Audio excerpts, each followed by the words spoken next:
সাহারি ও ইফতারের কোনো দোয়া আছে কি? এটি কি বাংলায় পড়া যাবে?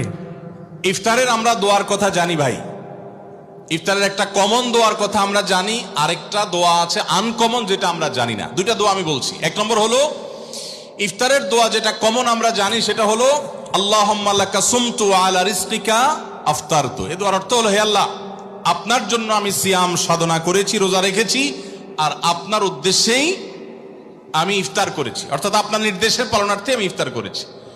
এই যে আল্লাহুম্মা লাকা সুমতু আলা রিজকিকা আফতারতু, এটা ইফতারের একটা দোয়া। আরেকটা দোয়া হলো যাহাবা যামা ওয়াবতাল্লাতিল উরুক ওয়া সাবাতাল আজরু ইনশাআল্লাহ। অনেকে এটা জানেন মাশাআল্লাহ। যাহাবা যামা মানে আমার পিপাসা দূর হয়ে গেছে, ওয়াবতাল্লাতিল উরুক আমার শিরা উপশিরাগুলো সব সিক্ত হয়ে গেছে, ওয়া সাবাতাল আজরু ইনশাআল্লাহ এবং আল্লাহ চাহেন তো এই রোজার বিনিময় আমার জন্য অবধারিত হয়ে গেছে। এই যে দোয়া ইফতারের, এটা কি ইফতারের আগে করবেন না মাঝখানে করবেন না শেষে করবেন? কি বলেন, ইফতারের আগে না শেষে?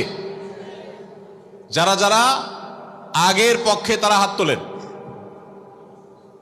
মাশাআল্লাহ, বহু লোক। ভাইরা আমার, এই দোয়া ইফতারের পরে করবেন, আগে না। অনেকেই এই ভুলটা জানেন, অনেকে মনে করেন যে আগেই করতে হয়, আগে না। ইফতারের দোয়া কখন করবেন?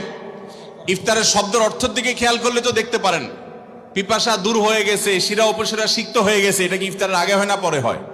তাহলে আল্লাহুম্মা লাকা সুমতু আলা রিজকিকা আফতারতু, আল্লাহ তোমার জন্য রোজা রাখলাম, তোমার রিজিক দিয়ে ইফতার করলাম, এটা কি আগে না পরে?